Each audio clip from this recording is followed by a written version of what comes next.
thing. They're on, they're on Instagram. They got freaking 50,000 followers or whatever. Who cares? But what I thought would be interesting is like, I mean, we saw a guy, Leonardo Gonzalez from Argentina, and we both really liked what he was doing. But when we Right. talked, yeah, when I talked to him, he really had no um, recognition. And this guy that we're talking about in Riverside, who was talking about wanting to come on, Right. he is a professional, but I've never heard of him before, so I don't know if he has any heavy recognition. Then there was this girl that I was, Roxana. She agreed, but of course she's busy too, so I don't know if that's yeah, sure, I'll come on, and but whatever, or if it's legitimate. Yeah, I really want to come on, but I'm on vacation right now, and I'll get with you when I get back. But I would think that it would be interesting to find people like that that could that are doing work, and may not be all photography, because like I just found this muralist when I went out to Riverside or Redlands yesterday, and I got her because she signed her piece with her Instagram, and I tracked it and I confirmed that that was her.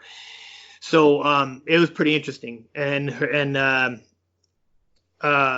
finding people like that and talking to them, I think might be interesting, because you and I don't think we'd be that interested in talking to, you know, some professional freaking photographer that's, Annie Leibovitz. I don't think you and I'd be that interested in talking to Annie Leibovitz. You Oh, know, I totally would. I'll be honest with you, I totally would. oh, yeah. Well, the thing is that talking to professionals that have made their their name, I could find that interview anywhere. I could go anywhere and find that. So I was thinking that it might be interesting to find people who are good, who are doing work, but either don't try hard to get the recognition, or just simply haven't gotten the recognition that they deserve. And then we, you know, could, hey, check this out, check this guy. If you like this, look at this. If you're into that, guess who we found? I think that would be interesting. But See, and that's fine. Me, I'm going to extract as much information out of them as I can as to the work they do and how they do it, and I want to use them to up my game. okay, see, that's where you and I differ, because, and that's where I think that this could work out, because I'm not that interested in upping my game by picking their brain, but I like the entertainment of listening to their stories. Like, for instance, this muralist that I am talking about. When I was in Redlands yesterday, I found some in Riverside and Redlands, and in San Bernardino. There's a lot of muralism, a lot of it. And so I go down this alley called the Orange Street Alley, and it's got the overhead cover is a bunch of umbrellas. It's very strange. And I posted a picture. I got a bunch of pictures of it. It's really great. But so what I do when I do that kind of thing is I'll go through and I'll shoot everything. I'll pass through, and then I'll be on the lookout on the way back to my car. So I find this park. It's just within a block, and I hit this park, and I'm like, hey, cool, I'll shoot that, and I'll shoot this. And then as I turn around, I see this building that is just like, it's red, like painted red, like a crimson. It's called the Back Alley, and the Back Alley is a coffee shop. But I look to the left, and I notice that there is actually an alley there. And as I go down, there's muralism on both sides. And I posted a couple of the murals from there. And there's this one that this girl had signed with her Instagram account. And I'm thinking to myself, okay, so I want to know how your work went from your brain to this wall. What happened there? How did that, what did you do? Just go in there and did you just grab your shit, and it's 4 a.m. in the morning, and you're in there with floodlights and freaking trying to do this shit before the cops come and get you? Or, did you get hired, or did you just talk to the guy and go, hey, I got this great idea? That's what I'd be interested in hearing about. Yeah, like I said, and I can sit and definitely listen to that. But at the same time, I'm going to pick their brain. Yeah. No, that's fine. That's cool. I think uh, if we're too uh, if our horizons are too tight, then it's going to be very small. People are not going to be that interested. Because here's the thing, I don't listen to a lot of photography podcasts anymore, and the reason why is because it's always the same thing. It's Gear. yeah, gear. I hate discussions on gear. I know it's pointless. That's it's like yeah. I don't mind a few things, like there's the film photography podcast that will usually have this one guy that always talks about a specific camera that he found on the internet, and it's cool because, of course, it really only applies to film, but you're inundated with so much shit, and and especially if you're brand new, you have no idea what you want. But it's cool if somebody does a 10-minute, and not every episode, but if somebody does a 10-minute review, hey, I got this camera off of such and such, and it has this and it has that, and it really does, this well, and blah, blah, blah, and it only cost me $20. That's kind of cool. But when it's just constant, or this is the worst part, and this happens on a show called the Sunny 16s. The Sunny 16s is out of Europe, and generally they're pretty good, but they do have one problem. People will write in, and these people will read their emails online on the air. The problem is that their emails is basically talking about all the shit that they own, and oh yeah, well, I'm going to Europe, I'm going to Iceland, and I'm going to bring my blah, blah, blah, blah, blah, blah. And by the time he's done, it's 50 freaking cameras and 500 rolls of shit. And I'm like, dude, you're not going to be able to shoot that. That doesn't make any sense. Right. And that, as soon as that goes on, I'm gone. I'm like, okay, thanks. On to the next one. Because it's completely pointless. So talking about gear, I think we both agree, abstaining from that is probably where we should be. I think we should talk about technique. And I think we should talk about their approach and their philosophy and maybe plans for the future. And I think if we break up our episode into like kind of a format a little bit, not too tight, but like first 10 minutes we go, hey, what's up? Blah, blah, blah, hey, how's your week? Blah, blah, blah, this and that. Second 10 minutes or so, we go, okay, well, I saw your work at this place, and what's up with that? And then another 10 minutes we talk about something else, and another 10 minutes we talk about something else, and then we start finishing up. Because one of the problems that we're having obviously is that we just keep on going, Right.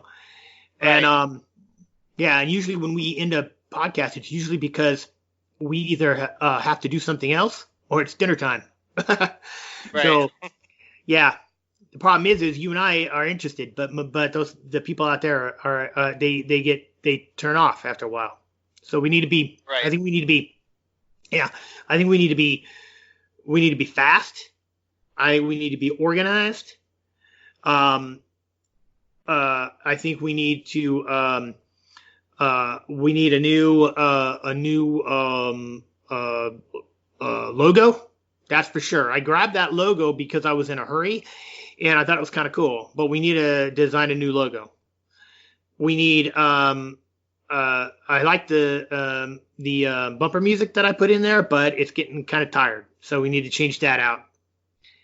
And we need to just figure out a format, and we need to stick to it. And then we need to figure out how we're going to market this thing and increase the audience. So, any ideas that you have, I'm open to hearing it, because I'm just outlining it. And because here's the thing, you and I have never done this before. This is it. This is attempt number 1, and we've already relaunched it once. Well, we were forced to, but whatever. But but the thing is that I think one of the reasons why people start a new podcast is not because they want to be podcasters, because it's kind of a lot of work. I think they do it because they're listening to these podcasts and they're going, these, I'm not interested in that. That doesn't interest me. I'm interested in this, and some of my friends tell me the same thing, and I think that they might that maybe, I can create a market, or create a podcast that will appeal to a specific demographic that is not being serviced by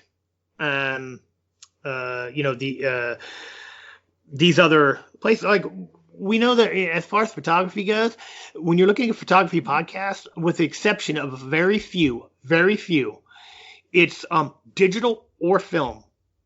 And we also know that the digital completely ignore film, and we know that the film do nothing but deride the digital shooters. So that don't work. And then and both sides are guilty for that. Well, here's what I found about most of the digital ones I watch, because I pointed out I love that Peter McKinnon stuff. Oh yeah, he's pretty good. I get a lot of information off of this stuff. I'd actually like to talk to him. I don't think he'd talk to us, but I'm actually going to reach out to him and see if he would. He probably would. He shoots. It appears that he shoots from all digital. Yeah. But he never talks about it. Never talks about film versus digital.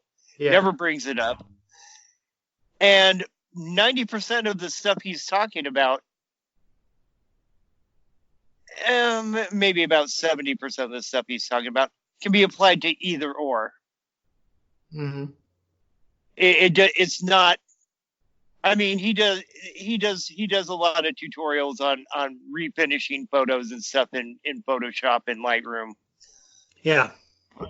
And you could do that with film. You just have to have it digitized first. Yeah, well, yeah. But that's the stuff obviously doesn't apply too much to film. But shooting technique, and stuff like that applies to either or. Okay. Yeah, I kind of like what Peter McKinnon was doing too. I kind of like his approach. He's a little more what's the word bombastic than I like, But I'll give you that. But he's carving a niche for himself, and maybe that's just who he is. Yeah. And, well, he's doing fine. So believe me, there's times where I have to turn his stuff off, because it's like, yeah, you're just a little too up for what for what I need right now. Yeah. Then there's that Chelsea and something. They're a couple. He's that guy I sent you the thing. He's the one who does all the math on the millimeter thing. Oh yeah. Yeah. I'd like to talk to him, because he's very. His stuff is very scientific. He's going to tell you why this happens, for what reason. Yeah, see, some people are like that. They don't. I'm not talking. Let's rephrase that. I don't want some audience. Good. And I don't want to talk to him to get that information on our podcast. Believe me, he puts all that out for himself. Uh-huh. I want to talk to him to find out his backstory. How he came to all this, and because obviously he's been doing it for a lot of years. I want to hear his story. But yeah. I think that that's kind of what I'm looking for. Is like there was a guy, I can't remember his name, but he's on a film podcast I was listening to a long time ago, and he was talking about stories about all these great people that he shot, and he said, yeah, I'm not a photographer, I just happen to be there, and I have a camera, and these people would come out, and I'm shooting all these famous people. He shot a lot of rappers and stuff, but he said, I'm at a